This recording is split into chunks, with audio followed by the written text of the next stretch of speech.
ಅಮ್ಮ, ಓ ಅಮ್ಮ, ಅಮ್ಮಾಜಿಯವರೇ.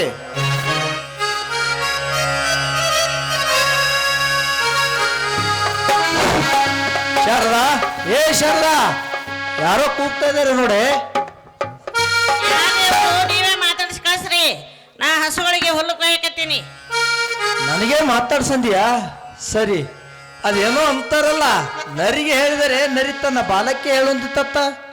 ಯಾರಪ್ಪ ನೀವು?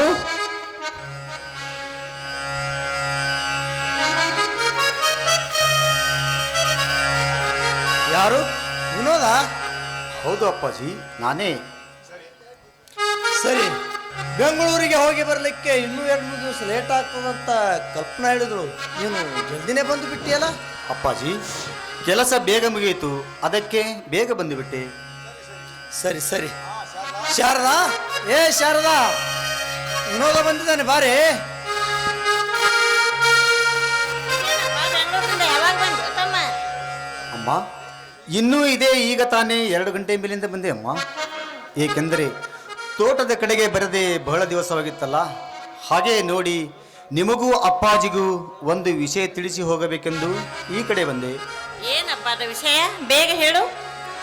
ವಿಷಯವೇನಮ್ಮ, ಅದೇ ನಮ್ಮ ಮನೋಜನೆ ವಿಷಯವೇ. ಅವನಿಗಾಗಿ ಬೆಂಗಳೂರಿನಲ್ಲಿದ್ದ ನನ್ನ ಸ್ನೇಹಿತನ ಸಹೋದರಿಯನ್ನು ನಿಶ್ಚಯಿಸಿ ಬಂದಿದ್ದೇನೆ. ಇದಕ್ಕೆ ನಿಮ್ಮ ಅಭಿಪ್ರಾಯವೇನು? ಸರಿ, ಹುಡುಗಿ ಹೇಗಿದ್ದಳಪ್ಪ? ಅಮ್ಮ, ಹುಡುಗಿ ತುಂಬಾ ಜಾಣಾಗಿದ್ದಳಮ್ಮ. ನಮ್ಮ ಮನೋಜನಂತೆ ಸಾಹಿತ್ಯ ಬರೆಯುವುದರಲ್ಲಿ ಅವಳಿಗೂ ತುಂಬಾ ಅಭಿರುಚಿ. ಮೇಲಾಗಿ PUC ಪಾಸ್ ಆಗಿದ್ದಾಳೆ. ಅಂತ ಭಾಗ್ಯಲಕ್ಷ್ಮಿಯನ್ನು ಕೊಟ್ಟು 10,000 ರೂಪಾಯಿ, 2 ತೊಲೆ ಬಂಗಾರ, ವರದಕ್ಷಿಣೆ ವರೋಪಚಾರವನ್ನು ಕೊಟ್ಟದ್ದಲ್ಲದೆ ತಮ್ಮ ಮನೆಯ ಮುಂದೆ ಮದುವೆ ಮಾಡಿಕೊಡುತ್ತೇನೆಂದು ಅವರ ಅಣ್ಣ ನನಗೆ ತುಂಬಾ ವಿಶ್ವಾಸ ಕೊಟ್ಟಿದ್ದಾನೆ. ಅದಕ್ಕೆ ನಾಳೆ ಶುಕ್ರವಾರ ನೀವು ಬೆಂಗಳೂರಿಗೆ ಹೋಗಿ ನಿಶ್ಚಯ ಮಾಡಿ ಬರುವಿರಂತೆ. ಏನೋದ, ನಿನ್ನ ನಿರ್ಮಲವಾದ ಪ್ರೀತಿ ಅದೆಷ್ಟು ಮಧುರವಾಗಿದೆಯಪ್ಪ. ನಿನ್ನ ತಮ್ಮನ ಕಲ್ಯಾಣಕ್ಕಾಗಿ ನೀನು ಪಡುತ್ತಿರುವ ಕಷ್ಟವನ್ನು ನೋಡಿದ್ರೆ ನಮ್ಮ ಮನಸ್ಸಿಗೆ ತುಂಬಾ ಸಂತೋಷವಾಗುತ್ತಿದೆ. ನಿಮ್ಮಂತ ಮಕ್ಕಳನ್ನು ಹೆತ್ತ ನಮ್ಮ ಜನ್ಮ ಸಾರ್ಥಕವಾಯ್ತಪ್ಪ, ಸಾರ್ಥಕವಾಯ್ತು. ಹೆತ್ತ ತಂದೆ ತಾಯಿಗಳು ಆರ್ಥಿಕ ಪರಿಸ್ಥಿತಿಯಿಂದ ನಿರ್ಬಲರಾಗಿ ಬಡತನವೆಂಬ ಪೇಡಂಭೂತದ ಮೃತ್ಯುವಿನ ಬಾಯಿಗೆ ತುತ್ತಾದಾಗ ಅವರನ್ನು ಆ ಭವನೆಯಿಂದ ವಿಮುಕ್ತರನ್ನಾಗಿ ಮಾಡಿ ಆ ಮನೆತನದ ವಂಶಕ್ಕೆ ಯಾವ ತರದ ಕಲಂಕ ಬರದಂತೆ ಒಳ್ಳೆಯ ರೀತಿಯಿಂದ ನೋಡಿಕೊಂಡು ಹೋಗುವುದು ಮಕ್ಕಳಾದ ನಮ್ಮ ಕರ್ತವ್ಯ ಅಲ್ಲವೇನಮ್ಮ? ನನ್ನ ಸಹೋದರಿಗೆ ಮದುವೆ ಅಷ್ಟೇ ಅಲ್ಲ, ಈ ನನ್ನ ಶರೀರವನ್ನೇ ವಿಕ್ರಯಿಸಲು ಸಹ ಸಮರ್ಥನಿರೇನಮ್ಮ.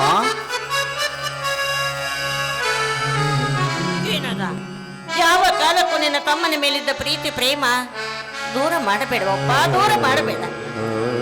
ಏಕಮ್ಮ, ನನ್ನ ಮೇಲೆ ನಿಮಗೆ ಅನುಮಾನವೇ? ಅಮ್ಮ, ಆ ದೇವರಂತಿರುವ ಈ ನಿಮ್ಮ ಪವಿತ್ರವಾದ ಪಾದ ಸಾಕ್ಷಿಯಾಗಿ ಹೇಳುತ್ತೇನಮ್ಮ, ನನ್ನ ಸಹೋದರಿಗೆ ಯಾವ ಕಾಲಕ್ಕೂ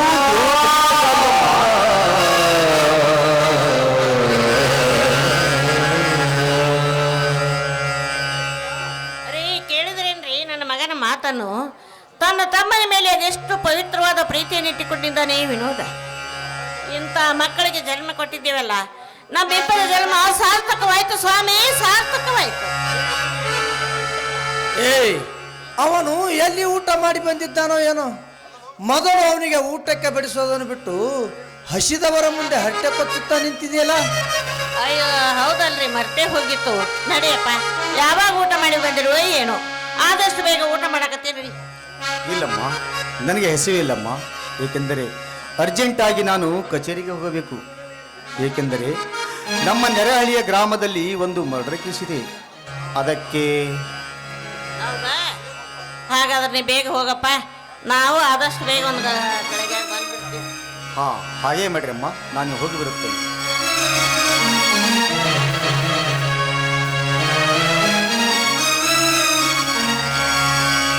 ಅರೇ ನಡ್ರಿ, ಹೋಗೋಣ ದೊಡ್ಡ. ಹಾಗೆ ಹೋಗುವುದೇ? ಮತ್ತೇನ್ ಮಾಡ್ಬೇಕು? ಹೇಳಲಿ ಏನು ಗೀತೆ?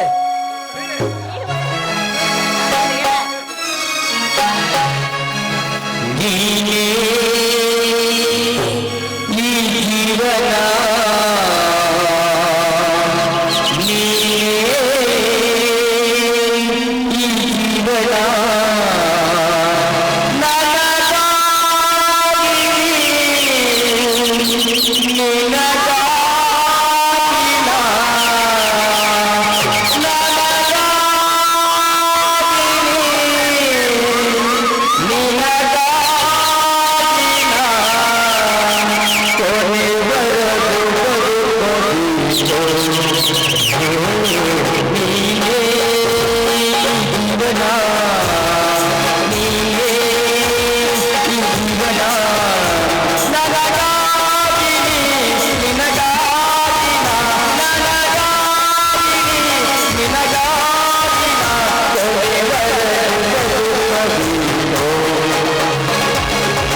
ಅದೇ ರೀತಿಯಾಗಿ ನಮ್ಮೂರಿನ ಗ್ರಾಮ ನಿವಾಸಿಗಳಾಗಿರ್ತಕ್ಕಂಥ ಕಾಂತಮ್ಮ ಕುಸ್ಗಲ್ ಇವರಾದರೂ ಕೂಡ ನಮ್ಮೂರಿನ ನೂತನ ಸರ್ಪಂಚರಾಗಿರ್ತಕ್ಕಂಥ ಶಿವಾನಂದಣ್ಣ ಮಾಳಿ ಇವರಿಗೆ ತುಂಬ ಹೈರ್ ಮಾಡಿದ್ದಾರೆ. ಸ್ವತಃ ಶಿವಾನಂದಣ್ಣ ಮಾಳಿ ಬಂದು ಸ್ವೀಕರಿಸ್ಕೊಂಡು ಅವರನ್ನು ಮನಪೂರ್ವಕವಾಗಿ ಕೇಳ್ಕೊತಾರೆ.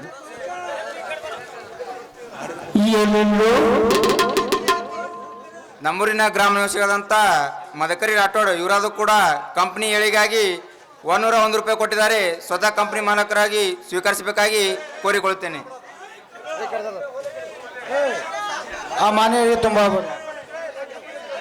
ಅದೇ ರೀತಿಯಾಗಿ ಬಸವರಾಜ್ ಭೀಮಶಾ ಚಿನ್ಮಳಿ ಸಾಕಿನ್ ಹೊಸರ ಇವರಾದರೂ ಕೂಡ ಕಂಪ್ನಿ ಏಳಿಗೆಗಾಗಿ 101 ರೂಪಾಯಿ ಕಾಣಿಕೆಯಾಗಿ ಸಲ್ಲಿಸಿದ್ದಾರೆ. ನಾಟಕದ ಮಾಲಕ ಸ್ವೀಕರಿಸಿ. ಎಲ್ಲ ಮನೆಯವರು ತುಂಬ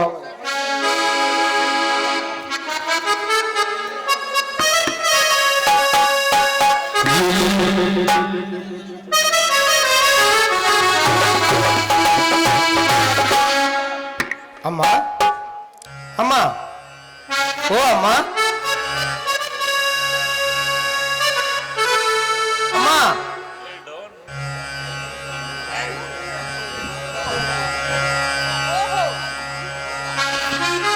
ನೀವಾ? ಹೌದಮ್ಮ, ನಾನೇ. ಮನೆಯಲ್ಲಿ ನಮ್ಮ ತಾಯಿಯವರು ಇಲ್ವೇ? ಇಲ್ಲ, ಅವರು ಈಗ ತಾನೇ ತೋಟಕ್ಕೆ ಹೋದ್ರು. ಅವ್ರು ಇರ್ದಿದ್ರೆ ಏನಾಯ್ತು? ಬನ್ನಿ ಮನೋಜ್, ನಾನಿದ್ದೀನಲ್ಲ. ನಿಮ್ಮ ಮುಖ ನೋಡಿದ್ರೆ ನೀವು ಊಟ ಮಾಡಿಲ್ಲ ಅಂತ ಕಾಣುತ್ತೆ. ಬನ್ನಿ, ಊಟ ಮಾಡಿಸ್ತೀನಿ, ಹೊಟ್ಟೆ ತುಂಬ ಊಟ ಮಾಡಿದ್ರೆ. ಸದ್ಯ ನನಗೆ ಹಸಿವೆ ಇಲ್ಲಮ್ಮ, ಹಸಿವೆ ಇಲ್ಲ. ಮನೋಜ್, ನಿಂತ್ಕೋ.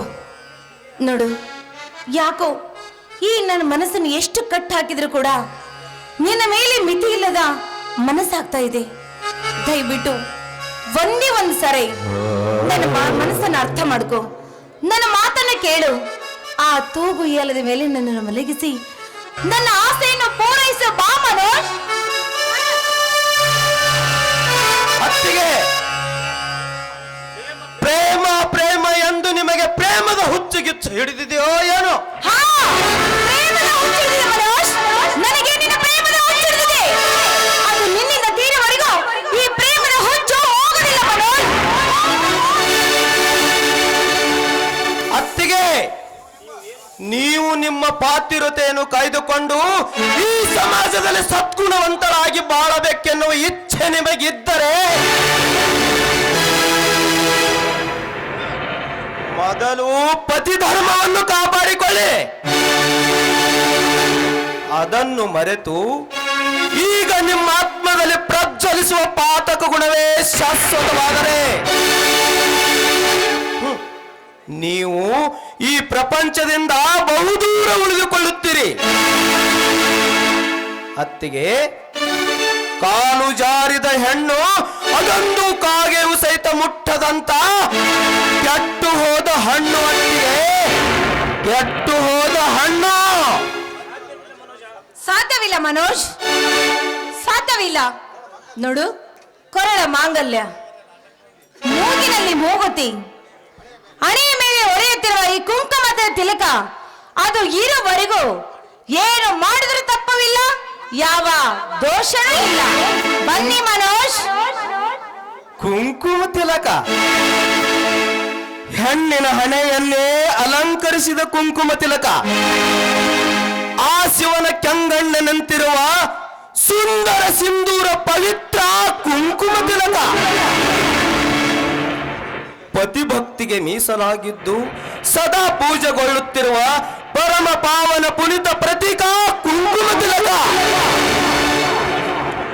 ನಿಮ್ಮಂತ ಭಗಿನಿಯರ ಹಣಿ ಮೇಲೆ ಬಂದೆ ಹದಗೆಟ್ಟು ಹೋಯಿತು ಪವಿತ್ರ ಕುಂಕುಮ ತಿಲಕದ ಸ್ಥಿತಿಗತಿ. ಮನೋಜ್, ಈ ಪ್ರಪಂಚ ಪ್ರಾರಂಭವಾದಾಗಿನಿಂದ ಈ ಸಮಾಜದಲ್ಲಿ ಇಂಥ ಬ್ಲಾಕ್ ಮಾರ್ಕೆಟ್ ನಡೀತಾನೆ ಇದೆ. ನೋಡು, ಸಮಯ ಸಿಕ್ಕಾಗ ಎಂಜಾಯ್ ಮಾಡೋದು ಒಂದೇ ಕೆಲಸ. ಅದನ್ನೆಲ್ಲ ಬದಿಗಿಟ್ಟು ನನ್ನ ಆಸೆಯನ್ನು ಪೂರೈಸು. Come on, dear. ನನ್ನ ಮಾತನ್ನು ಕೇಳು.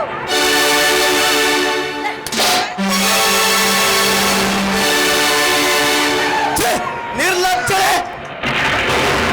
ಅಣ್ಣನ ಹೆಂಡತಿ ಅಂದು ನಿನಗೆ ಎಷ್ಟು ಮನ್ನಣೆ ಕೊಟ್ಟರು, ನಿನ್ನ ಕಾಮದ ಚಲ್ಲಾಟ ಬಿಡದಾದಿ.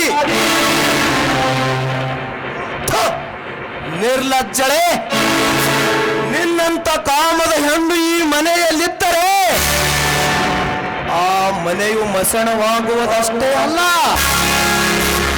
ಹಾಳೂರಿನಲ್ಲಿ ವಾಸಿಸುವ ಗೂಗೆಯ ಕುಟೀರವಾಗುವುದು. ಮನೋಜ್, ನಿನಗೆಷ್ಟೇ ಕಡುಕೋಪ ಬಂದು ನನ್ನ ಕೆನ್ನೆ ಹೊಡೆದ್ರು ಕೂಡ ಈ ನನ್ನ ವಿಶಾಲವಾದ ಪ್ರೇಮ ಅದು ಸಹನೆ ಮಾಡಿಕೊಳ್ಳುತ್ತೆ.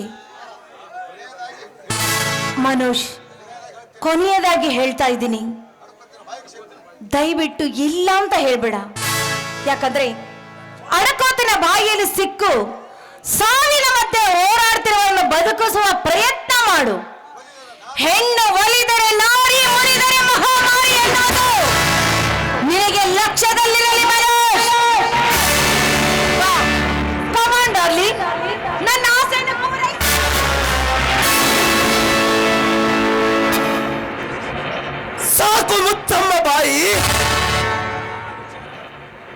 ತಪ್ಪು ನಿಮ್ಮದಲ್ಲ, ಅದು ನಮ್ಮ ಅಣ್ಣನವರ ತಪ್ಪು. ಅಂತೂ ಅವರ ಭಾಗ್ಯಕ್ಕೆ ಒಳ್ಳೆ ಹೆಂಡತಿ ಸಿಕ್ಕಿಯಮ್ಮ. ವಿಚಿತ್ರ ಕಾಲ. ಈ ಜಗದ ಸ್ವಭಾವವನ್ನು ನೋಡಲಕ್ಕಂದೆ ಇಂಥ ಅನಂತ ವೇಷದ ವ್ಯಕ್ತಿಗಳನ್ನು ಆ ಪರಮಾತ್ಮ ಕಳಿಸಿಕೊಡುತ್ತಾನೆ. ಅತ್ತಿಗೆ ಅಮ್ಮ, ನಮ್ಮ ಗುರುಗಳು ಒಂದು ಮಾತು ಹೇಳಿದ್ದಾರೆ, ಒಂದೊಂದು ಸಮಯದಲ್ಲಿ ಒಂದೊಂದು ತರಹದ ಇಂಥ ಅನೇಕ ಪರೀಕ್ಷೆಯ ಕಾಲ ಬರುತ್ತವೆ, ಅದರಲ್ಲಿ ತೇರ್ಗಡಾದವರೇ ಜಾಣರೆಂದು. ಮನೋಜ್, ನನ್ನ ಆಸೆಯನ್ನು ತಿರಸ್ಕಾರ ಮಾಡಬೇಡ. ನೋಡು, ಇಡೀ ಸಮಾಜವೇ ಎದುರಾದರೂ ಚಿಂತೆ ಇಲ್ಲ, ನಾನು ನಿನ್ನನ್ನು ಪಡಿಬೇಕು. ನೋಡು, ಯಾವ ತರುಣಿಯರ ಸಂಘವಿಲ್ಲದ ಈ ನಿನ್ನ ದೇಹಕ್ಕೆ ನನ್ನನ್ನು ಅಪ್ಪಿಕೋ. ಬಾ, ನನ್ನ ಆಸೆಯನ್ನು ಪೂರೈಸು ಬಾ. ವಿಚಾರಿಸಿದ್ದೇನಮ್ಮ, ಚೆನ್ನಾಗಿ ವಿಚಾರಿಸಿದ್ದೇನೆ. ಸ್ತ್ರೀ ಧರ್ಮಕ್ಕೆ ಮಸಿಲೇಪಿಸಿ ಗಂಡನ ಕಣ್ಣೋಳು ಮಣ್ಣೆರಚಿ ಈ ಸಮಾಜದ ಸಮ್ಮುಖದಲ್ಲಿ ಸಾಧ್ವಿಯಂತೆ ಸೋಗು ಹಾಕುವ ನಿಮ್ಮಂತ ಹೆಂಗಸರಿಂದಲೇ ಈ ಜಗದಲ್ಲಿ ಧರ್ಮದ ಜಲ ಪಾಪದ ರಕ್ತವಾಗಿ ಹರಿಯತೊಡಗಿದೆ.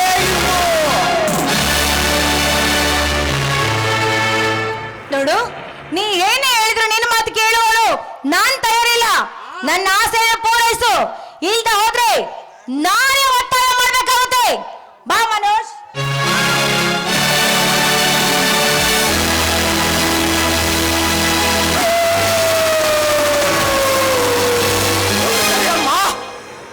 ಗಂಡಸರ ಮೇಲೆ ಈ ರೀತಿ ಒತ್ತಾಯ ಮಾಡುವುದು ಭೂಷಣವಲ್ಲ.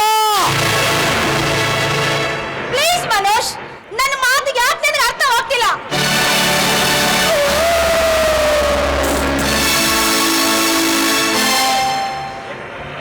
ಹೇಗೆ ಕಲ್ಪನಾ, ಏನಾಯ್ತು?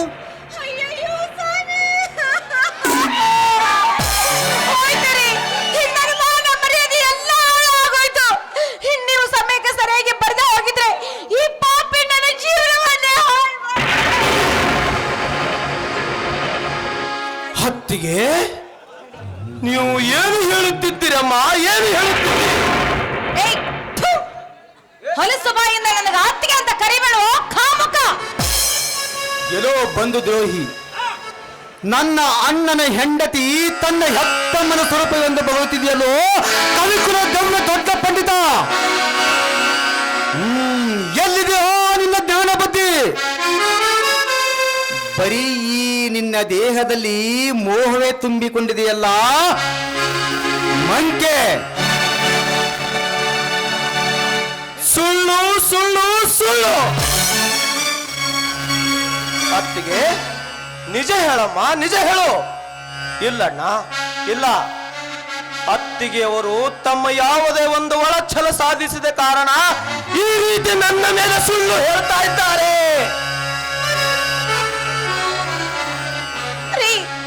ನಾನು ನಿಮ್ಗೆ ಸುಳ್ಳು ಹೇಳ್ತೀನೇನ್ರಿ?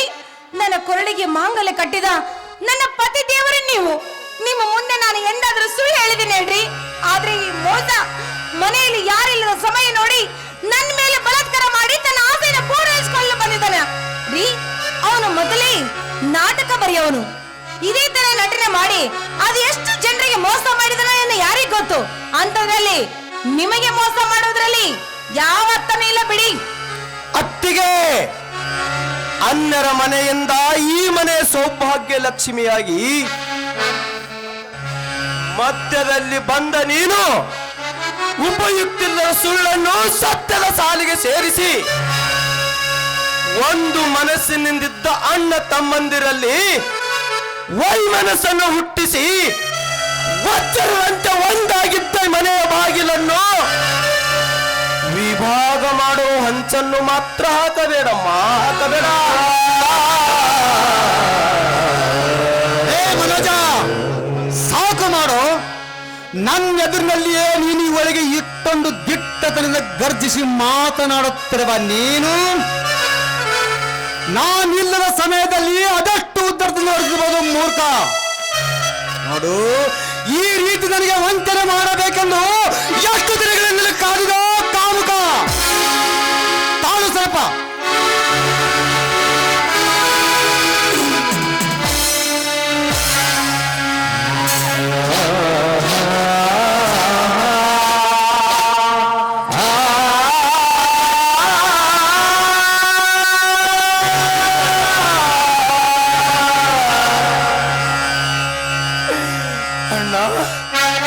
ನಿಜವಾಗಿಯೂ ನಾನು ನಿರಪರಾಧಿ ಅಣ್ಣ, ನಿರಪರಾಧಿ. ಮತ್ತೆ ನಾನು ನಿರಾಪರಾಧಿ ಎಂದು ಬಗಳುತ್ತಿರಲು ಮನಮುರುಕ.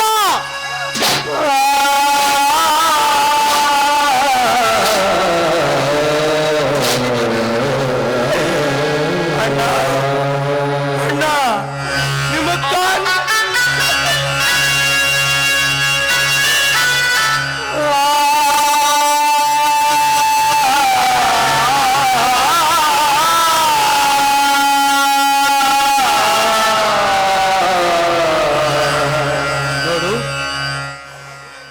ಅಣ್ಣ, ಸುಮ್ಮನೆ ನೀವು ನನ್ನನ್ನು ವ್ಯರ್ಥವಾಗಿ ಬಡಿಯಬೇಡಣ್ಣ,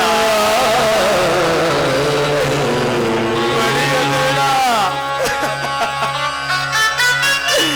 ಅಣ್ಣ. ಸಾಕ್ಷಾತ್ ಸೂರ್ಯ ಚಂದ್ರರಲ್ಲಿ ದೋಷವಿದ್ದರೂ ಇರಬಹುದು,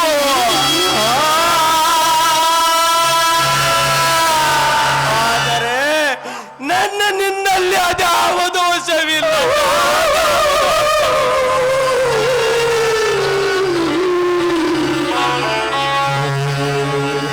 ಇನ್ನು ಮೇಲೆ ನೀನು ಈ ಮನೆಯಲ್ಲಿ ಇರಕೂಡದು. First you get out.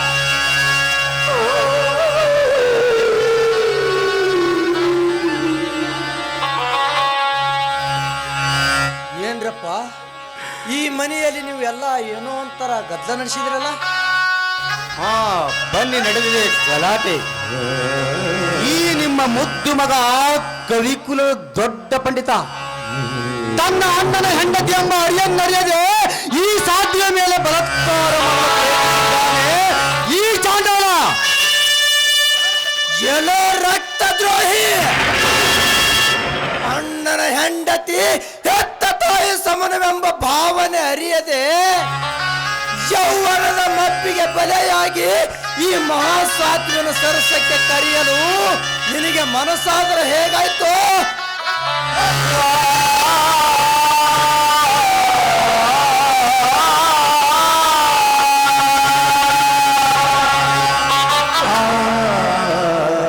ಅಪ್ಪಾಜಿ, ನನ್ನಂತರಾತ್ಮ ಹೇಗೆಂಬುದನ್ನು ಅರಿತುಕೊಂಡವರಾದ ನೀವು ನನ್ನ ಮೇಲೆ ಅವಿಶ್ವಾಸವೇ?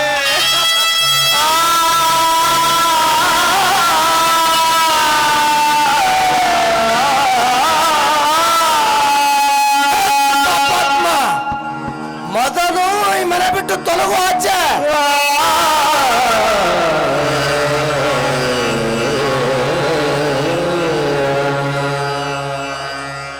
ಈ ಸಂಗತಿ ನಿಜವೇನಪ್ಪ? ನಿಜವೇನು ತಮ್ಮ?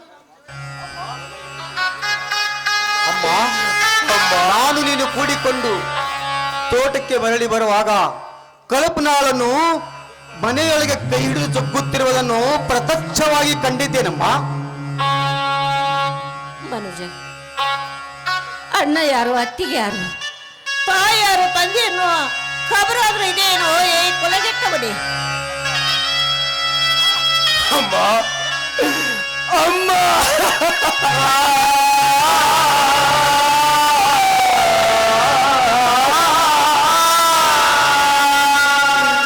ದೇವರಂತ ತಂದೆಯವರ ಪವಿತ್ರ ರಕ್ತದಿಂದ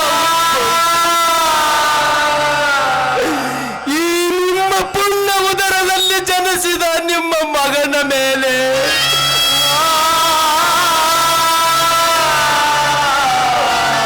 ಅದ್ಯಾವ ಸೌಸೆಯನ್ನು ಕಂಡು ಈ ರೀತಿ ಮಾತನಾಡುತ್ತಿರುವ?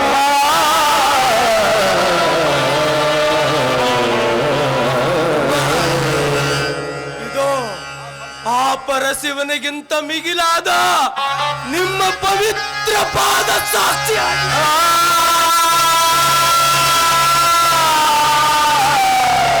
ನಾನು ನಿರಪರಾಧಿ ಅಮ್ಮ,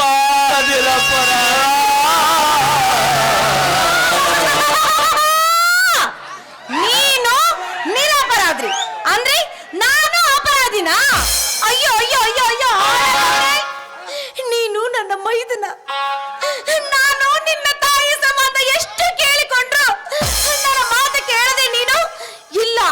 ನೀನು ನನ್ನ ಅತ್ತಿಗೆ ಅಲ್ಲ, ನೀನು ನನ್ನ ಪ್ರೇಯಸಿ, ನನ್ನ ಆಸೆಯನ್ನು ತೀರಿಸು ಬಾ ಬಾದ ಕರೆಯಲ್ಲೋ ಪಾಪಿ. ರೀ ಬೇಡಪ್ಪ, ಈ ವಿಷಯ ಮನೆಯವರಿಗೆ ಗೊತ್ತಾದ್ರೆ ನನ್ನ ನಿನ್ನ ಕೊಂದಾಗ್ತಾರೆ ಅಂತ ನಾನು ಎಷ್ಟು ಬೇಡಿಕೊಂಡ್ರು ನೀನೇನ್ ಹೇಳಿದೆ ನೋಡು.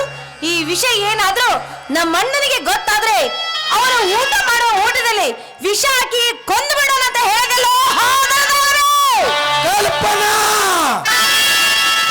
ನಾಲಿಗೆ ಸ್ವಲ್ಪ ಬಿಗೆ ಹಿಡಿದು ಮಾತನಾಡು. ಯಾರ ಮನೆಯಲ್ಲಿ, ಅದು ಯಾರ ಸಮ್ಮುಖದಲ್ಲಿ ನಿಂತು ಯಾರಿಗೆ ಮಾತನಾಡುತ್ತಿರುವ ಎಂದು ಸ್ವಲ್ಪ ಲಜ್ಜದನಿಗೆ. ಈ ಮನೆಯಲ್ಲಿ ನಾನು ಜೀವದಿಂದ ಇರುವವರೆಗೂ ಯಾರೋ ಯಾವ ಮಾತಿಗೂ ಬಾಯಿ ಹಾಕಕೂಡದು. ಮಾವನವ್ರೇ, ಚಿಕ್ಕ ಮಗ ಏನೇ ತಪ್ಪು ಮಾಡಿದ್ರು ಅದನ್ನ ನಿಮ್ಮ ಹೊಟ್ಟೆ ಹಾಕೊಳ್ಳೋದು ದೊಡ್ಡ ಚಟ ಅಂತ ಅನ್ಕೋತೀನಿ. ಹೌದು, ನೀವು ಏನೇ ಮಾಡಿದ್ರೆ ನೀವು ಮಾಡಿದ್ದೇ ಸರಿ, ನಾನು ಹೇಳಿದ್ದು ಎಲ್ಲ ಸುಳ್ಳು. ನನಗೆ ಈ ನ್ಯಾಯ ಇಲ್ಲ ಅಂದ್ಮೇಲೆ ನಾನು ಈ ಮನೇಲಿ ಇರಲ್ಲ. ನಾನು ನನ್ನ ತವ್ರ ಮನೆಗೆ ಹೋಗೋದೇ ಒಳ್ಳೇದು. ನಾನು ನಿನ್ನ ತಾಯಿಯ ಸಮಾನವಮ್ಮ, ನಿನಗೆ ಕೈ ಮುಗಿದು ಬೇಡ್ಕೊಳ್ತೇನೆ. ಈ ಮನೆಯಲ್ಲಿ ಒಳ್ಳೆಯದಾಗಲಿ ಕೆಟ್ಟದ್ದಾಗಲಿ ಅದನ್ನು ಸರಿಪಡಿಸಿಕೊಂಡು ಹೋಗೋದು ನಿನ್ನ ಧರ್ಮವಾಗಿದೆ, ನಿನ್ನ ಕರ್ತವ್ಯವಾಗಿದೆ. ಅದು ಅಲ್ಲದೆ ಅವನು ಮನೋಜ ನಿನ್ನ ಹೊಟ್ಟೆಯಲ್ಲಿ ಹುಟ್ಟಿದ ಮಗನೆಂದು ತಿಳಿದು ಇದನ್ನು ಸಲ ಕ್ಷಮಿಸಿಬಿಡು ತಾಯಿ, ಕ್ಷಮಿಸಿಬಿಡು. ಮಳ್ಳಿ ಅಂದ್ರೆ ನಿನ್ನ ಮಗ ಮಾಡಿದ್ದು ಸರಿ, ನಾನು ಹೇಳೋದು ತಪ್ಪು ಅಂತ ಹೇಳ್ತಾ ಇದೀಯಾ? ಹೌದೌದು, ಎಷ್ಟಾದ್ರೂ ನೀವು ಇಷ್ಟು ಎದೆ ಒಪ್ಪಿಸ್ಕೊಂಡು ಮಾತಾಡೋದು ನಿಮ್ಮೆಲ್ಲರಿಗೂ ಚೆನ್ನಾಗಿ ಗೊತ್ತಿದೆ ಅಂತ ಈಗ ಗೊತ್ತಾಗ್ತಾ ಇದೆ. ಯಾಕಂತಂದ್ರೆ ನಿಮಗೆ ಅದು ನಟನೆ ಮಾಡೋದನ್ನೇ ಕಲ್ತು ಬಿಟ್ಟಿದ್ದೀರಾ. ಈ ನಿಮ್ಮ ಮಳ್ಳ ಮಾತಿಗೆ ನಾನಂತ ಸಹಿಸ್ಕೊಂಡಿದ್ದೀನಿ. ಬೇರೆ ಯಾವಳ ಆಗಿದ್ರೆ ಇಷ್ಟೊತ್ತಿಗೆ ಸೀರೆ ಬಿಚ್ಚಿ ನಿಮ್ ಕೈಯಲ್ಲಿ ಹೋಗ್ತಿದ್ಲ ಅಷ್ಟೇ. ಹೇಳುವುದು ಕೇಳುವುದು ವಿಚಾರ ಮಾಡಿ ಶಿಕ್ಷಿಸುವುದು ಈ ಮನೆ ಯಜಮಾನನಾದ ನನ್ನ ಕರ್ತವ್ಯ.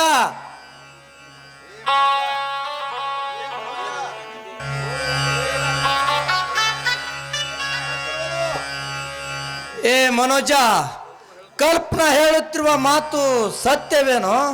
ಅಪ್ಪಾಜಿ, ನೋಡು, ಒಂದು ವೇಳೆ ಈ ವಿಷಯದಲ್ಲಿ ನೀನೇನಾದರೂ ಅಸತ್ಯನೇ ನುಡಿದಿದ್ದೆ ಆದರೆ ನಿನ್ನ ಪರಿಣಾಮ ನೆಟ್ಟಗಿರ್ಲಿಕ್ಕಿಲ್ಲ. ಅಪ್ಪಾಜಿ, ಮತ್ತೆ ಮತ್ತೆ ಅವರನ್ನೇನು ಕೇಳುತ್ತಿರುವಿರಿ ನೀವು?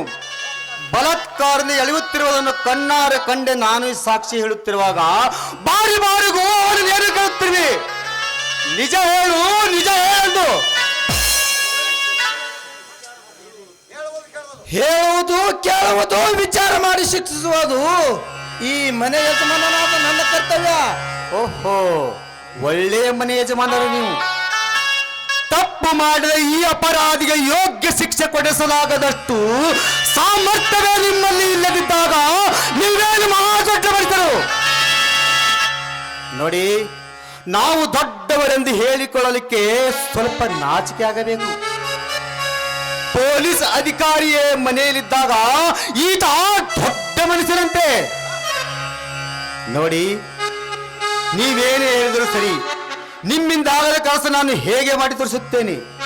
ಈಗಲೇ ಪೊಲೀಸರನ್ನು ಕರೆಸಿ ಇವನನ್ನು ಲಾಕಪ್ಪಿನಲ್ಲಿರಿಸುತ್ತೇನೆ. ವಿನೋದ, ನಾನು ಟೌನ್ ಸಬ್ ಇನ್ಸ್ಪೆಕ್ಟರ್ನೆಂದು ಎದೆ ತಟ್ಟಿ ಹೇಳುತ್ತಿರುವೆ ಅಲ್ಲಪ್ಪ. ಆದರೂ ನಿನ್ನ ಹಿಂದಿನ ಜನ್ಮದ ಜೀವನದ ಪುಟಗಳನ್ನಷ್ಟು ತಿರುವಿ ನೋಡಪ್ಪ. ಅಖಂಡ 25 ವರ್ಷಗಳಿಂದಲೂ ನಿನ್ನನ್ನು ಸಾಕಿ ಸಲುವೆ ಬೆಳೆಸಿ ದೊಡ್ಡವನನ್ನಾಗಿ ಮಾಡಿಬೇಕಾದ್ರೆ ನಾವೆಷ್ಟು ಕಷ್ಟಪಟ್ಟಿದ್ದೇವೆ ಎಂಬುದನ್ನು ಒಂದೇ ಒಂದು ಸಲ ನಿನ್ನ ನೆನಪಿಗೆ ತಂದುಕೊಳ್ಳಪ್ಪ. ಆಗ ಗೊತ್ತಾಗುತ್ತಿದೆ ನಿನ್ನ ಕಾನೂನಿನ ಶಕ್ತಿ ಎಷ್ಟಿದೆ ಅನ್ನೋದು. ಅಮ್ಮ, ಸರಕಾರದ ಕಾನೂನು ಎಂದರೆ ಅದು ಅಡಿಗೆಯ ಮನೆ ಗಡಿಗೆ ಅಲ್ಲಮ್ಮ. ಸರ್ಕಾರ ಯಾವ ಸರ್ಕಾರ, ಎಲ್ಲಿ ಸರ್ಕಾರ, ಅದೆಂತ ಕಾನೂನಪ್ಪ? ಯಾವ ಅಪರಾಧ ಮಾಡಿದ ನಿರಪರಾಧಿಯನ್ನು ಅರೆಸ್ಟ್ ಮಾಡ್ತೀನಿ ಅಂತ ಹೇಳ್ತಿರ್ವೆಯಲ್ಲ, ಅದು ಹೇಗೆ ಅರೆಸ್ಟ್ ಮಾಡ್ತೀಯ ಮಾಡು.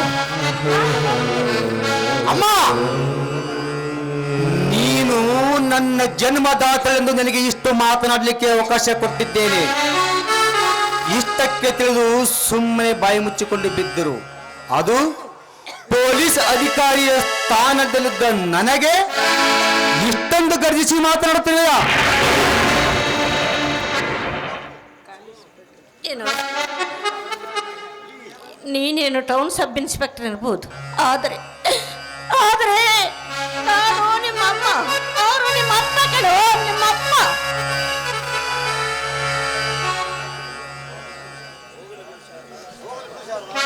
ಹೋಗಲಿ ಬಿಡು ಶಾರದಾ, ಅಷ್ಟೊಂದು ಆದರ್ಶ ತಿಳುವಳಿಕೆ ಭಾವನೆ ಅದು ಈ ಕಲಿಯುಗದಲ್ಲಿ ಎಲ್ಲಿಂದ ಬರಬೇಕು?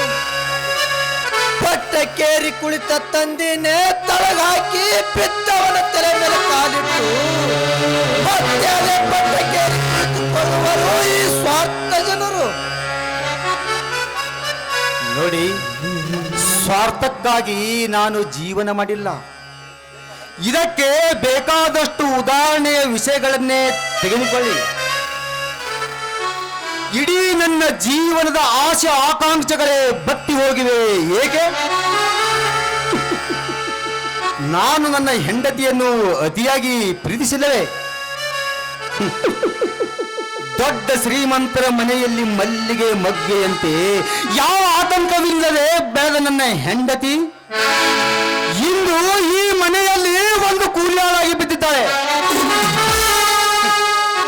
ದಿನ ಬೆಳಗಾದರೆ ಮೋಟಾರು ಕಾರಿನಲ್ಲಿ ಕುಳಿತು ನಾಟಕ ಸಿನಿಮಾ ನೋಡಲಿಕ್ಕೆ ಮಹಾರಾಣಿಯಂತೆ ಹೋಗುತ್ತಿದ್ದವಳು ಇಂದು ಈ ಮನೆಯಲ್ಲಿ ಒಬ್ಬ ದಾಸಿಯಾಗಿ ಬಿದ್ದಿದ್ದಾಳೆ.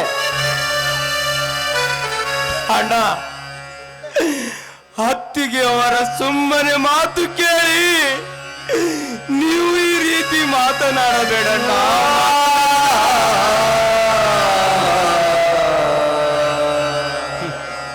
ಬೇರೆಯವರ ಮಾತಿಗೆ ಕಿವಿ ಕೊಟ್ಟು ಕೇಳುವವನು ನಾನಲ್ಲೋ.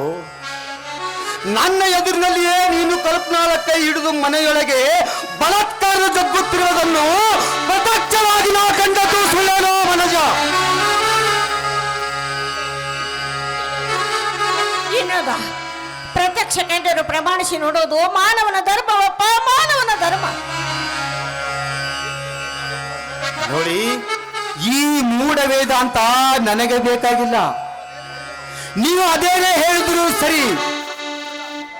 ನಾನು ಮಾತ್ರ ಇಂದಿನಿಂದ ಈ ಮನೆಯಲ್ಲಿ ಅವನಿರಬೇಕೊಂದು, ಇಲ್ಲ ನಾನಿರಬೇಕೊಂದು. ಇವೆರಡರಲ್ಲಿ ಒಂದು ತೀರ್ಮಾನವಾಗಲೇಬೇಕು. ಅಣ್ಣ ಅಣ್ಣ, ದಯವಿಟ್ಟು ಆತ್ಮಬೆನ್ನ ಮಾಡಿಕೊಳ್ಳಬೇಡ.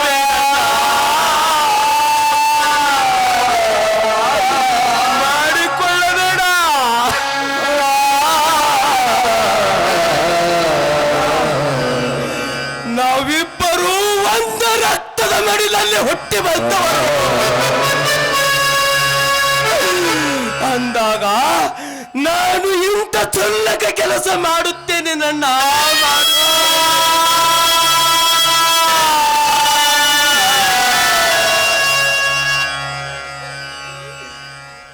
ಲೇ ಮನೋಜ, ಮಂತ್ರಿಸಿದರೆ ಮಾವಿನಕಾಯಿ ಉದುರುತ್ತೇನೋ? ಪಾಕಶಾಸ್ತ್ರವೆಂದು ಪರಪರನೆ ಹರಿದೆಂದರೆ ಅದು ರುಚಿಯಾಗಿರುತ್ತೇನೋ? ನೋಡು, ಒಳ್ಳೆಯ ಸತ್ಯತೆ ವೇಸಿಕೊಂಡು ಗೊಳ್ಳು ಬೋಧನೆಯನ್ನು ಮಾತ್ರ ಮಾಡಬೇಡ. ನೀನು ಮಾಡಿದ ಪಾಪದ ಪ್ರತಿಫಲಕ್ಕಾಗಿ ಬಹುದೂರ ಹೋಗಿ ಆತ್ಮಹತ್ಯೆ ಮಾಡಿದ. ಒಳ್ಳೆಯದಣ್ಣ, ಒಳ್ಳೆಯದು. ಬಹುದೂರ ಹೋಗುತ್ತೇನೆ, ಮತ್ತೆ ಹಿಂದಿರುಗಿ ಬರದಂತ ಸ್ಥಾನಕ್ಕೆ ಹೋಗುತ್ತೇನೆ. ಆದರೆ ಅಣ್ಣ, ಈ ನಿನ್ನ ತಮ್ಮ ದ್ರೋಹ ಎಂದು ಮಾತ್ರ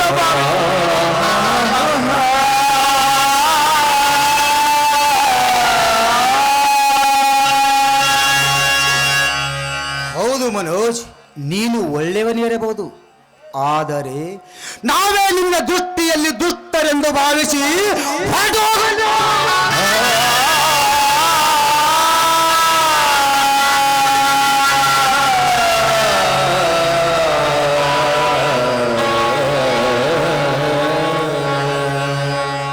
ಮನೋಜ, ಎಲ್ಲಿ ಹೋಗುತ್ತೀಯಪ್ಪ? ಹೇಗೆ ಜೀವನ ಮಾಡುತ್ತೆ? ಮನೋಜ, ಮನೋಜ. ಅಮ್ಮ, ಈ ನಿನ್ನ ಚಿಕ್ಕ ಮಗನ ಮೇಲೆ ನಿನಗೆ ಅಷ್ಟೊಂದು ಮಮತೆ ಇದ್ದರೆ ನೀನು ಸಹ ಅವನ ಜೊತೆ ಹೊರಡಬಹುದು. ಅಣ್ಣ,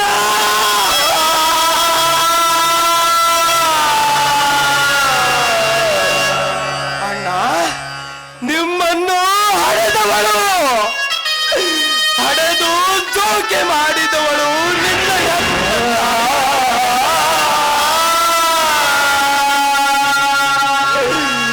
ನವಮಾಸ ಗರ್ಭದಲ್ಲಿ ಹೊತ್ತು ನಾನಾ ಕಷ್ಟಗಳನ್ನು ಅನುಭವಿಸಿದ ನಿನ್ನ ಹೆತ್ತ ಹಡದಮ್ಮನಲ್ಲವೇ ನನ್ನ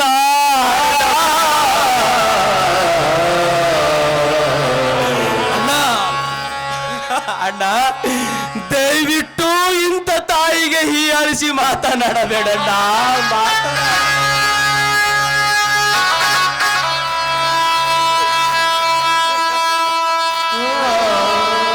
ಮನೋಜ, ನಿನ್ನಂತ ಕಡು ತಾಪ, ಅದು ಅಲ್ಲದೆ ಧರ್ಮದ ಕಲಿಯುಗಪ್ಪ, ಕರ್ಮದ ಕಲಿಯುಗ. ಇಂಥ ಕಲಿಯುಗದಲ್ಲಿ ಸತ್ಯವಂತರು ಬಾಳಿ ಬದುಕೋದಕ್ಕೆ ಆಶ್ರಯ ಕೊಟ್ಟಿಲ್ಲವಪ್ಪ. ಬಾಳಿ ಬದುಕಬೇಕೆಂದು ಆಸೆ ಪಡುತ್ತಿರುವ ಉಜ್ವಲವಾದ ಬದುಕಿಗೆ ಮಸಿ ಬೆಳೆಯುವ ಕಲಿಗಾಲ.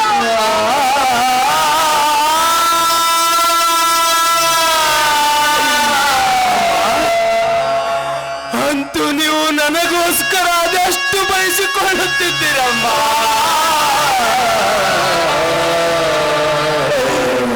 ನನ್ನಂತ ಪಾಪಿಷ್ಟ ಮಗ ಹುಟ್ಟಿ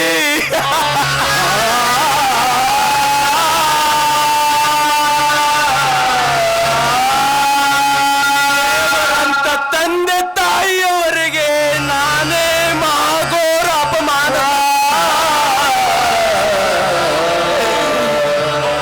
ಹುಟ್ಟಬಾರದಾಗಿತ್ತಮ್ಮ, ನಾನು ನಿಮ್ಮ ಮಗನಾಗಿ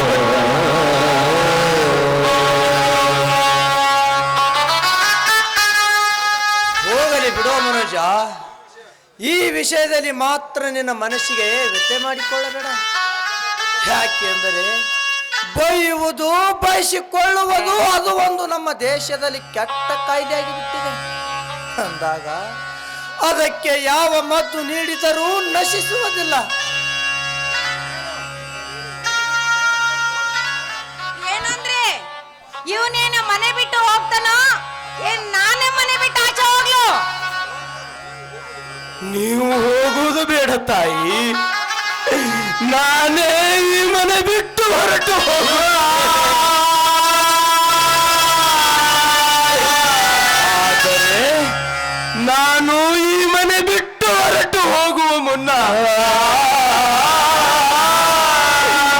ಕೋರ್ಟಿನಲ್ಲಿ ಅಪರಾಧಿ ತನ್ನ ತಪ್ಪನ್ನು ಒಪ್ಪಿಕೊಂಡ. ಈ ಮನೆಯ ಹಿರಿಯರ ಸಮ್ಮುಖದಲ್ಲಿ ಒಂದೇ ಒಂದು ಸಲ ನನ್ನ ಮೈಲಿನ ನಿರಪರಾಧಿ ಎಂದು ನಿಜ ಸಂಗತಿ ಹೇಳಿಬಿಡು. ಅದನ್ನು ಕೇಳಿಯಾದರೂ ಸಂತೋಷವಾಗಿ ಹೋಗುತ್ತೇನೆ. ಏನು ನಾನು ನಿರಪರಾಧಿ ಅಂತ ಹೇಳ್ಬೇಕಾ? ಛೀ! ಈ ನಿನ್ನ ಮುಖ ನೋಡಿದಕ್ಕೂ ನನಗೆ ನಾಚಿಕೆ ಆಗುತ್ತೆ. ಹೊರಟವ ಇಲ್ಲಿಂದ. ಹೌದಮ್ಮ, ಹೌದು. ನನ್ನಂತ ಕಾಮಂದನ ಮುಖ ನೋಡಲಕ್ಕೆ ನಿಮ್ಮಂತ ಪತಿಭಕ್ತಿ ಮಾಸತಿ ಅನುಸಯ ಹೇಮರಡ್ಡಿ ಮಲ್ಲಮ್ಮರಂತ ಮಾಸಾಧ್ವಿ ಆದ ನಿಮಗೆ ನಾಚಿಕೆಯಾಗುವುದು ಸ್ವಾಭಾವಿಕವಿದೆ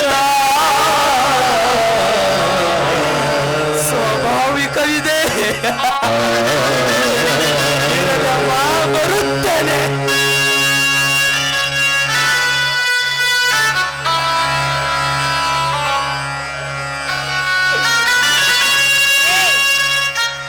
ಬರುತ್ತೀನಂತ ಅಲ್ಲದೆ ಹೇಳೋದು, ಹೋಗ್ತೀನಿ ಅಂತ ಹೇಳಬೇಕು. ಒಳ್ಳೆಯದಮ್ಮ, ಒಳ್ಳೆಯದು. ಹೋಗುತ್ತೇನೆ. ಮತ್ತೆ ಮರಳಿ ನಿಮ್ಮ ಮುಖ ನೋಡಲಕ್ಕೆ ಮಾತ್ರ ಬರಲಾರೆ.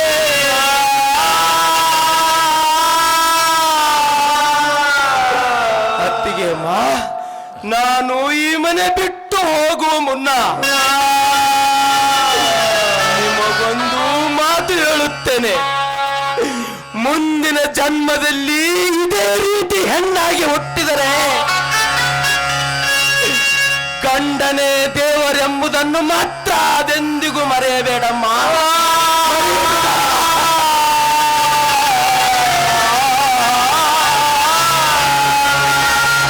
ಕಡು ಸಂತಾಪ ನಮ್ಮ ಕಣ್ಣಿನಿಂದ ನೋಡಬೇಕಾಯ್ತೇನಪ್ಪ, ನೋಡಬೇಕಾಯ್ತೆ. ಯಾವ ಊರಿನಲ್ಲಿ ಹೇಗೆ ಬದುಕಿಕೊಳ್ಳುತ್ತಿ ಕದ್ದ, ಹೇಗೆ ಬದುಕಿಕೊಳ್ಳುತ್ತಿ?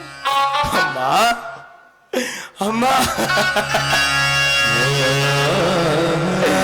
ಅಳಬೇಡಮ್ಮ, ಅಳಬೇಡ. ಒಡ ಹುಟ್ಟಿದ ಮಕ್ಕಳು ಮನೆಯಿಂದ ಹೊರಗೆ ಹೋಗುವಾಗ ಹೆತ್ತ ತಾಯಿಯಾದ ನೀನು ಕಣ್ಣೀರು ಸುರಿಸಬಾರದಮ್ಮ, ಕಣ್ಣೀರು ಸುರಿಸಬಾರದು. ಹೋಗಪ್ಪ ಮಗು, ಎಲ್ಲಿ ಆದರೂ ಹೋಗು, ಏನಾದರೂ ತಿಂದು ಜೀವನ ಸಾಗಿಸಪ್ಪ ಎಂದು ನನ್ನ ತಲೆಯ ಮೇಲೆ ಕೈ ಇಟ್ಟು ಆಶೀರ್ವಾದ ಮಾಡಬೇಕು. ಹೆತ್ತ ತಾಯಿಯಾದ ನಿನ್ನ ಕರ್ತವ್ಯವಮ್ಮ, ಕರ್ತವ್ಯ. ಅಮ್ಮ, ಸುಮ್ಮನೆ ಅವನ ಮಾತು ಕೇಳಿ ನೀನು ಏಕೆ ಗಂಟಲು ಕಿರುಚಿಕೊಳ್ಳುತ್ತಿರುವೆಯಮ್ಮ? ಇಂಥ ಮೂರ್ಖನಿಗೆ ಅದು ನನ್ನ ದುಡಿಮೆ ಹಣದಿಂದ ಮದುವೆ ಮಾಡಬೇಕೆ? ಛೇ, ಅದೆಂದಿಗೂ ಸಾಧ್ಯವಿಲ್ಲಮ್ಮ. ಇವನಿಗೆ ಮದುವೆ ಅಂತೆ ಬಿಡು, ಈ ಮನೆಯಲ್ಲಿ ಒಂದು ಕಸಬರಿಗೆ ಚೂರು ಸಹಿತ ಕೊಡುವುದಿಲ್ಲ. ಹೀಗೆ ಹುಟ್ಟು ಬಟ್ಟೆ ಮೇಲೆ ಒಂಟಿಯಾಗಿ ಹೊರಟು ಹೋಗಬೇಕು ಇವನು. ಅರಿವಿಗೆ ಕೆಟ್ಟು ಅಹಂಕಾರದಿಂದ ಎದೆ ಉಬ್ಬಿಸಿ ಮಾತನಾಡಬೇಡ. ಈ ಮನೆಯಲ್ಲಿ ನಿನಗೆ ಎಷ್ಟು ಹಕ್ಕಿದೆಯೋ ಅಷ್ಟೇ ಹಕ್ಕು ಅವನಿಗೂ ಕೂಡ ಇದೆ. ಅಂದಾಗ ಪ್ರತಿ ಒಂದರಲ್ಲಿಯೂ ಭಾಗಿದಾರಾಗಿದ್ದಾನೆ. ಅವನಿಗೆ ಕೊಡಬೇಕಾಗಿರುವ ಪಾಲು ಇಂದು ಈ ನಮ್ಮ ಸಮ್ಮುಖಾಂತರ ಕೊಟ್ಟು ಬಿಡು. ಅಪ್ಪಾಜಿ, 65 ವರ್ಷಕ್ಕೆ ಬಂದು ಸುಮ್ಮನೆ ಅವಿವೇಕಿಯಂತೆ ಮಾತನಾಡಬೇಡ. ಹಾಕಿದಟ್ಟು ಹಿಡಿ ಅನ್ನ ತಿಂದು ಹೇಳಿದಟ್ಟು ಕೇಳಿಕೊಂಡು ಸುಮ್ಮನೆ ಬಿದ್ದರು. ವಿನೋದ, ದಯವಿಟ್ಟು ಅಣ್ಣನ ಮೇಲೆ ವಿಕೋಪ ಮಾಡಿಕೊಳ್ಳಬೇಡಿ. ಅವನೊಬ್ಬ ಕರುಳರಿಯದ ಪರಮ ಸ್ವಾರ್ಥಿ.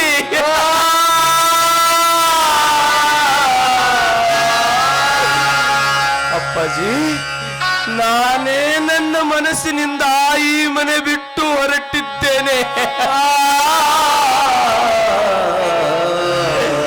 ಅಂದಾಗ ನಾನು ಎಲ್ಲೇ ಇರಲಿ, ಹೇಗೆ ಇರಲಿ,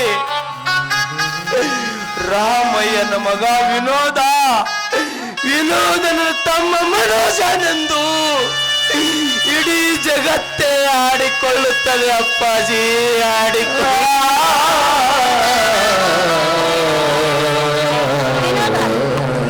ನಾಳೆ ಸೋಮವಾರ ಕನ್ಯೆ ನಿಶ್ಚಯ ಮಾಡೋದಕ್ಕೆ ಬೆಂಗಳೂರಿಗೆ ಹೋಗ್ಬೇಕು ಅಂತ ಹೇಳಿದೆಯಲ್ಲಪ್ಪ. ಈಗ ಒಂಟಿಯಾಗಿ ಅವನನ್ನು ಮನೆ ಬಿಟ್ಟು ಹೊರಗೆ ಹೋಗುತ್ತಿರುವೆಯಲ್ಲ, ಇದು ನ್ಯಾಯವೇನಪ್ಪ? ನ್ಯಾಯವೇ? ಅವನಿಗೊಂದು ಮದುವೆ ಮಾಡಿಬಿಡಪ್ಪ. ಅವನು ಎಲ್ಲಿಯಾದರೂ ಹೇಗಾದರೂ ಜೀವನ ಸಾಗಿಸಿಕೊಳ್ಳುತ್ತಾನೆ. ಅಳಬೇಡಮ್ಮ, ಅಳಬೇಡ. ಒಡ ಹುಟ್ಟಿದ ಮಕ್ಕಳು ಮನೆಯಿಂದ ಹೊರಗೆ ಹೋಗುವಾಗ ಹೆತ್ತ ತಾಯಿಯಾದ ನೀನು ಕಣ್ಣೀರು ಸುರಿಸಬಾರದು.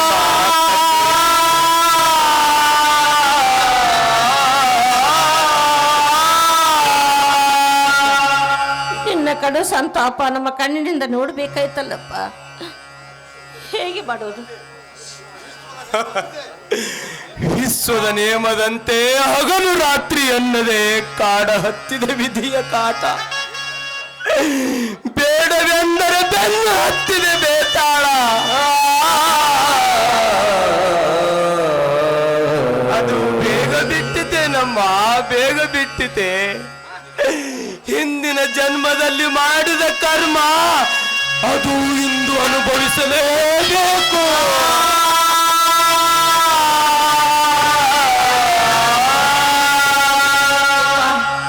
ಯಾವ ಊರಿನಲ್ಲಿ ಹೋಗಿ ಜೀವನ ಸಾಗಿಸುತ್ತಿ ಮಗು, ಜೀವನ ಸಾಗಿಸುತ್ತಿ. ಅದು ಅಲ್ಲದೆ ನಿನ್ನ ಸಂತಾಪ, ನಿನ್ನ ದುಃಖ, ನಿನ್ನ ಕಷ್ಟ ನಮ್ಮ ಕಣ್ಣಿನಿಂದ ನೋಡ್ಬೇಕೆಂದೇ ಭಗವಂತ ನಮ್ಮನ್ನಿನ್ನೂ ಬದುಕಿಸಿದ. ಶಾಂತಳಾಗಮ್ಮ, ಶಾಂತಳಾಗು. ಶಾಂತ ತತ್ವದ ಸೀಮೆಯನ್ನೇ ಮೀರದಿರು ತಾಯಿ. ಅಮ್ಮ, ಅದನ್ನು ಉಲ್ಲಂಘಿಸಿದರೆ ಮನಸ್ಸಿನ ಆಘಾತಕ್ಕೆ ಎಡೆಯಾಗಿ ಅದು ಜೀವವನ್ನೇ ಅಧೋಗತಿಗೆ ಮುಟ್ಟಿಸುತ್ತದೆ.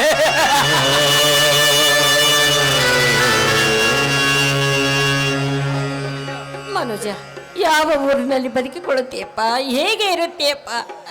ನಿನ್ನನ್ನು ಮನೆ ಬಿದ್ದು ಹೇಗೆ ಕಳಿಸಬೇಕಪ್ಪ? ಮನೆಯನ್ನು ಹೇಗೆ ಕಳಿಸಬೇಕು? ಅಮ್ಮ, ಬಾರು ಬಾರಿಗೂ ಮನೋಜ ಮನೋಜ ಎಂದು ಕೂಗಿ ಮನಸ್ಸಿಗೆ ವ್ಯಥೆ ಮಾಡಿಕೊಳ್ಳಬೇಡಮ್ಮ, ಮನಸ್ಸಿಗೆ ವ್ಯಥೆ ಮಾಡಿಕೊಳ್ಳ. ಏಕಮ್ಮ, ಏಕೆ? ಅಕ್ಕಿ ಅಂತಿದ್ದ ನನ್ನೆರಡು ಮಕ್ಕಳಲ್ಲಿ ಇದೊಂದು ಪಕ್ಕಾಗಲಿ ಹೋಗುತ್ತಿದೆ.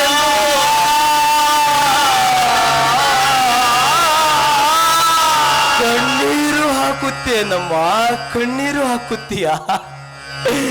ಬೇಡ ತಾಯಿ, ಅಳಬೇಡ, ಅಳಬೇಡ. ಅಮ್ಮ, ಅಮ್ಮ, ನಿನ್ನಿಬ್ಬರ ಮಕ್ಕಳಲ್ಲಿ ಇವನೊಬ್ಬ ಸತ್ತು ಹೋದನೆಂದು ನಿನ್ನ ಕರುಳನ್ನೇ ಕಲ್ಲು ಬಂಡಿ ಆಗಿರಿಸಿಕೊಳ್ಳಮ್ಮ.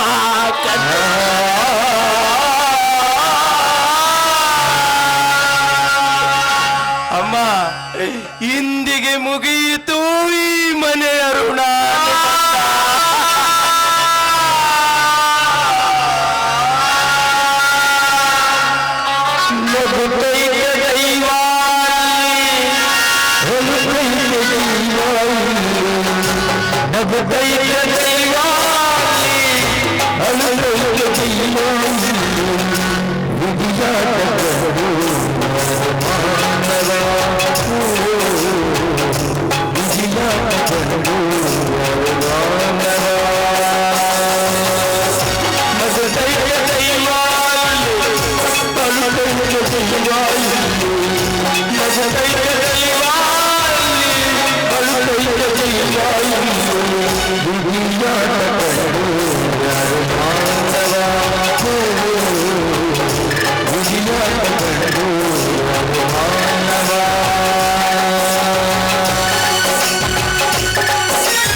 ಯಾಕ